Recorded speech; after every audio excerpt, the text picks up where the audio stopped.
London, 11:53 at night. Rain hammers the glass like it has a personal grudge. 42 floors above the slick black streets, David Chen sits alone in a leather chair that costs more than most people's monthly rent. The city glitters below him, indifferent and electric. On his screen, a bank statement, 6 figures, healthy, enviable. His hands are ice cold. There's a tightening across his chest, sharp and insistent, like a fist slowly closing around his ribs. His breathing is shallow, his jaw is locked. David is in the top 10% of earners in the entire United Kingdom. He has not missed a bill payment in 11 years. His pension is funded. His emergency account is full. And yet, sitting here in the quiet hum of a city that never truly sleeps, David Chen is terrified. Not of a specific threat, not of a number on that screen, just terrified. This is financial anxiety, and it has absolutely nothing to do with his wealth. Every morning, David performs the same ritual. He opens his banking application before his eyes fully adjust to the light. His coffee goes cold while he scrolls through transactions, each debit feeling like a small cut across his skin. A grocery purchase, a utility payment, a streaming subscription. Each one registers not as a normal exchange, but as a wound. He hoards his savings with the desperation of a man preparing for permanent famine. Investment opportunities arrive and he buries them. A friend suggests a weekend trip and his stomach tightens. Joy, to David, carries a price tag he cannot emotionally afford. This is called the scarcity mindset, a psychological state where a financial catastrophe feels permanently one step behind you, regardless of what your balance actually reads.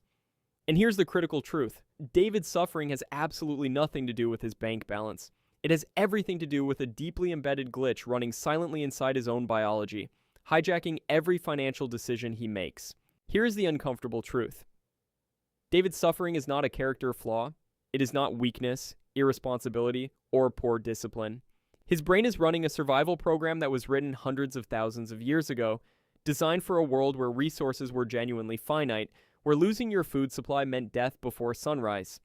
That ancient program is now sitting inside a modern skull, inside a glass tower, systematically destroying every opportunity for real wealth to take root.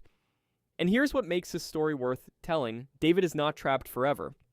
What follows is the journey of how David identifies this invisible cage, understands the precise neuroscience behind it, rewires the neural pathways that have kept him locked in survival mode, and ultimately discovers the true mechanics of abundance. This is not a motivational story. This is a biological one. Because once you understand the machinery running beneath your financial decisions, you hold the power to rebuild it entirely. 3 days after the panic attack, David could not shake the feeling that something was fundamentally broken inside him. He made calls, pulled in favors, and eventually found himself sitting in a dimly lit lecture hall at University College London, facing Dr. Sarah Vance, a neuroscientist specializing in neuroplasticity and behavioral economics. She was calm, precise, and carried the quiet authority of someone who had seen this exact story 1,000 times before. She pulled up a 3-dimensional brain scan on the screen, and David saw it immediately, intense orange clusters burning like wildfire inside the amygdala. Dr. Vance did not hesitate. She told him plainly that what he was experiencing was a chronic amygdala hijack, not weakness, not instability, not a sign of madness creeping in at the edges of his mind. His brain was doing exactly what it was designed to do, just in completely the wrong context. For the first time in years, David exhaled fully. Dr. Vance leans forward, her voice steady and measured. David, for 99% of human history, resources were genuinely scarce. Your brain did not evolve for abundance. It evolved as a scarcity engine, wired to survive famine, drought, and predators. She taps the glowing amygdala on the scan. This region was hardwired to prioritize loss over gain. Scientists call it loss aversion. Losing $10 hurts roughly twice as much as gaining $10 feels good. That asymmetry kept your ancestors alive. David shifts uncomfortably in his seat. But I have a stable job, a salary, direct debits. I am not being chased through a wilderness. Dr. Vance nods slowly, almost expecting exactly those words. Correct. But your amygdala does not know that. It cannot read your payslip. To that ancient structure, an unexpected electricity bill and a predator lunging from the shadows produce an identical emergency signal. The threat has changed. The brain has not. Dr. Vance pauses, letting the silence settle before delivering the piece that changes everything for David. Here is what your brain cannot do, she says quietly. It cannot tell the difference between a lion chasing you across a savanna and an electricity bill sitting on your kitchen counter. She turns back to the glowing brain scan. Every time financial worry floods your mind, your body releases cortisol and adrenaline. These stress hormones physically redirect blood flow away from your prefrontal cortex. She dims the front section of the scan. The orange glow fades to a cold, dark gray. That dimmed region, she continues, is where strategic thinking lives. Long-term planning, risk assessment. Every decision that could actually grow your wealth originates there. David stares at the darkened scan, something shifting behind his eyes. So my hypervigilance, he says slowly, is not protecting me. Correct, Dr. Vance replies. It is actively preventing you from growing. Your ancient survival system is consuming the very mental resources your financial future depends on. David leaned forward, voice quieter now. But can it be fixed? Is the damage permanent? Dr. Vance smiled for the first time that evening. The brain is not a broken machine, David. It is a living, adaptive system. Neuroplasticity means it reshapes itself constantly, responding to whatever demands you consistently place on it. She pulled up a fresh diagram showing two contrasting neural maps. Every time you practice scarcity thinking, you carve deeper highways of fear through your brain. Those pathways become faster, wider, almost automatic. But here is the extraordinary part. Every time you deliberately practice abundance thinking, you begin dismantling those old highways and constructing entirely new ones. David exhaled slowly. So I just need to think more positively? Absolutely not. Her tone sharpened.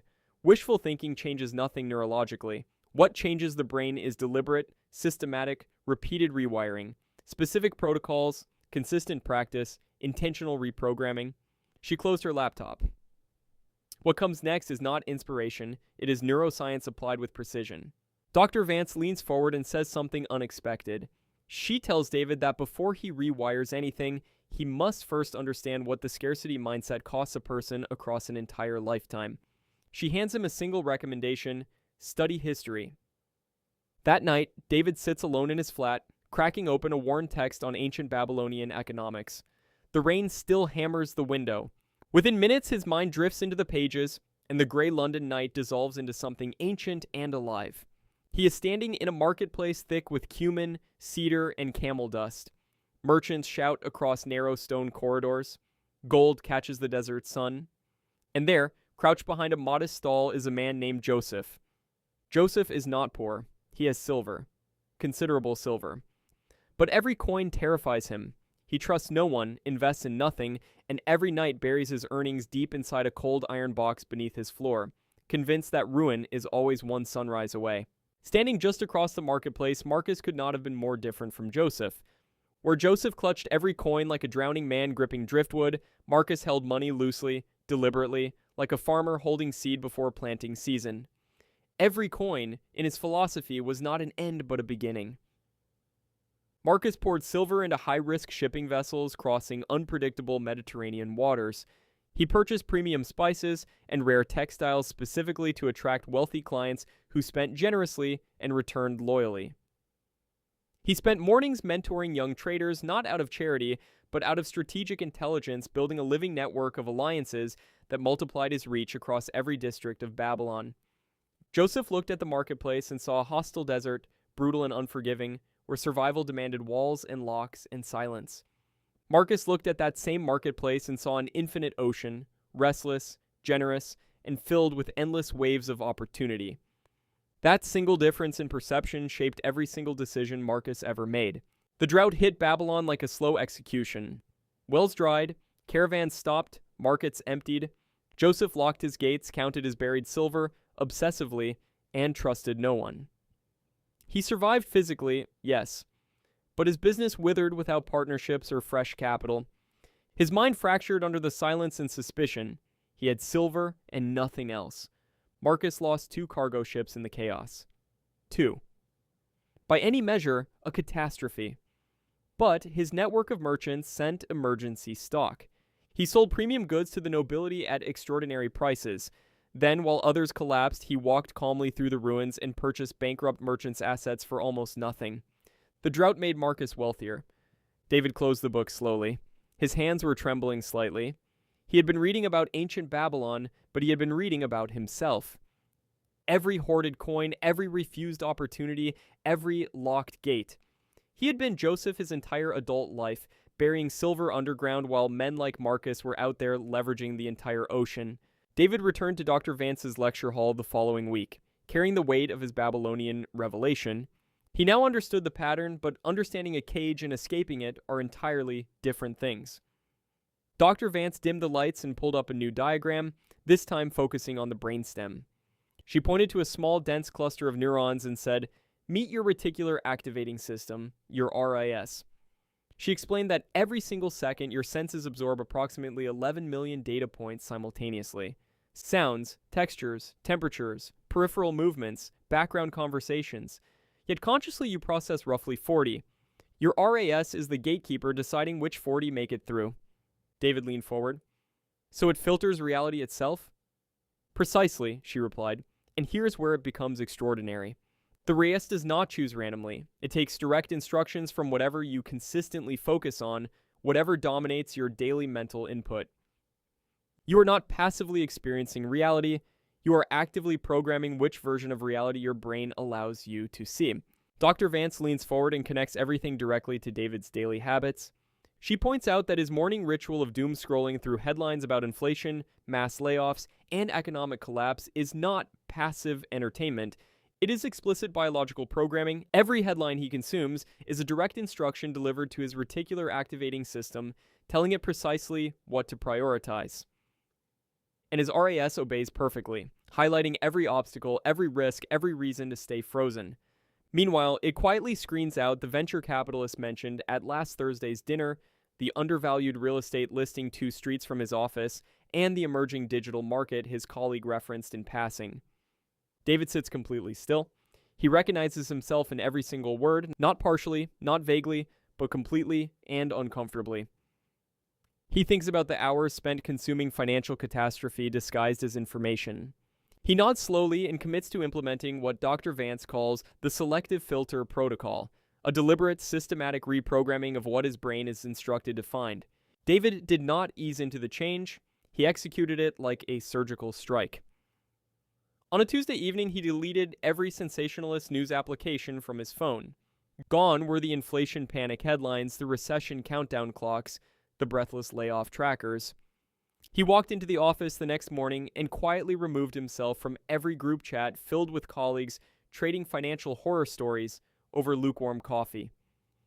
In their place, he installed something entirely different: textbooks on asset architecture, podcasts on algorithmic leverage, deep dive courses on compounding mechanics and capital velocity. The before and after was stark. Where doom scrolling and complaining peers once occupied every idle moment, strategic frameworks and high leverage networks now filled that space completely. 3 weeks passed, the economy had not changed, markets were still volatile, uncertainty still existed everywhere. But David's world looked fundamentally different, because his brain's filter had been quietly, systematically, and permanently reprogrammed to search for something new entirely. 3 weeks after the environmental purge, something extraordinary happens on an ordinary Tuesday morning. David is reviewing quarterly logistics reports when a pattern leaps off the screen that he had never noticed before.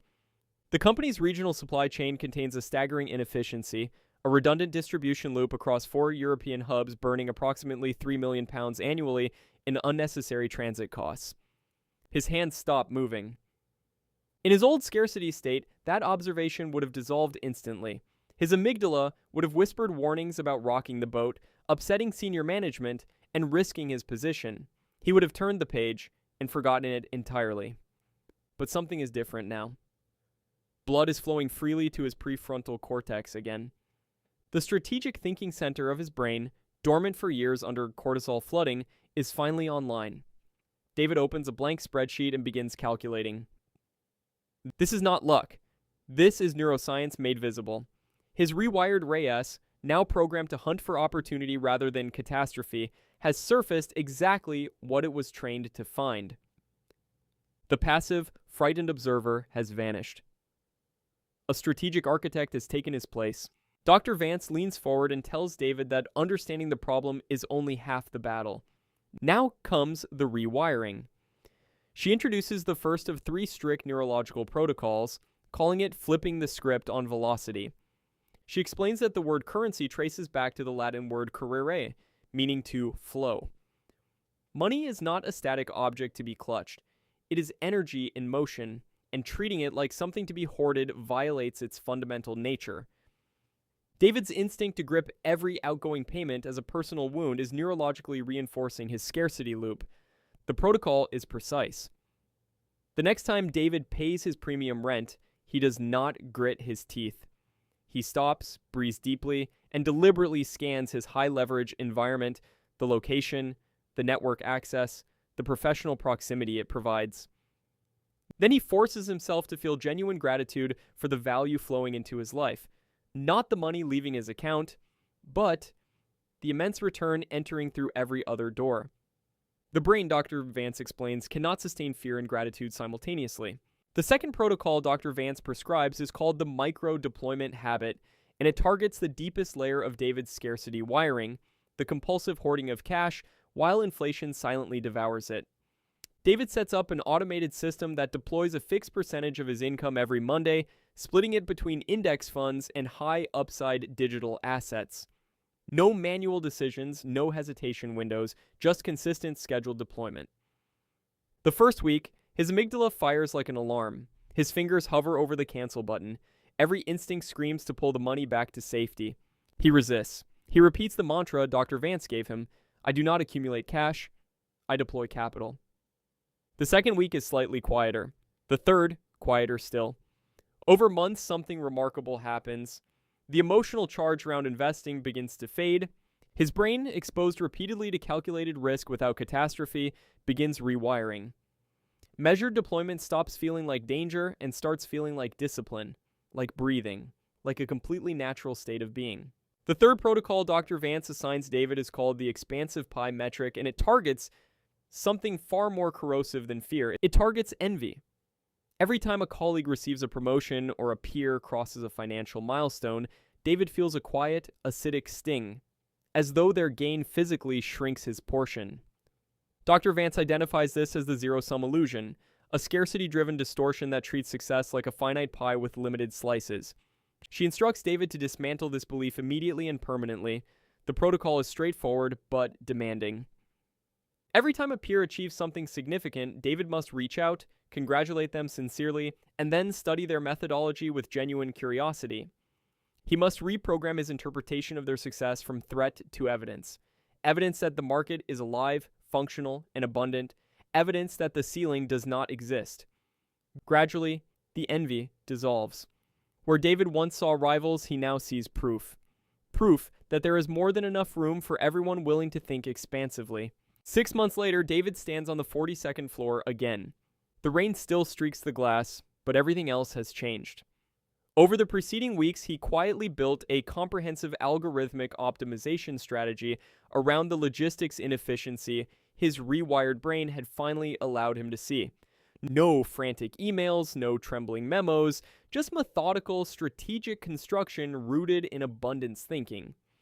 Today he walks into the boardroom, not as a fearful employee hoping to survive the meeting, but as a merchant carrying undeniable value.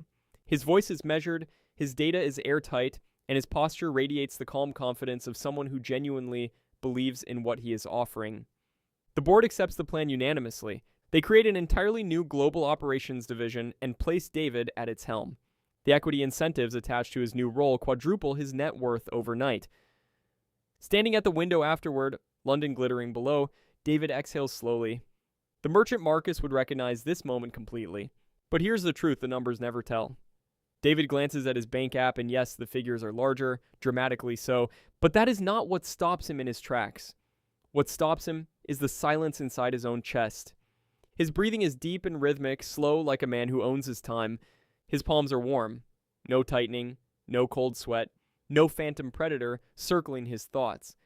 He opens a corporate tax invoice, a figure that would have once sent cortisol flooding through his bloodstream, and he clicks pay with a calm, quiet smile. He visualizes the capital moving outward into the world, creating velocity, touching lives, building systems, and returning to him multiplied. This is the moment, not the promotion, not the equity, not the quadrupled net worth. This is the real victory. David has shattered the invisible cage, stepped clean out of the primitive survival loop, and walked onto the wide open road of boundless financial sovereignty. The universe is not running out of wealth. Right now, trillions of digital dollars are surging through fiber optic cables and satellite arrays circling the globe every single second. The scarcity mindset whispers that you must build higher walls to protect your few drops of water. The abundance mindset reveals the truth. You need wider pipelines to connect to the surge. David's story is your mirror. The invisible cage was never built from poverty. It was constructed neuron by neuron, thought by thought, fear by fear, inside a brain running software designed for a world that no longer exists. You have the power to dismantle those neural highways of poverty. Cleanse your digital environment, stop hoarding, and start deploying. Step out of survival mode and take deliberate control of your financial architecture. The road is open. The surge is real. The only question remaining is whether you will build the pipeline. Welcome to the money road.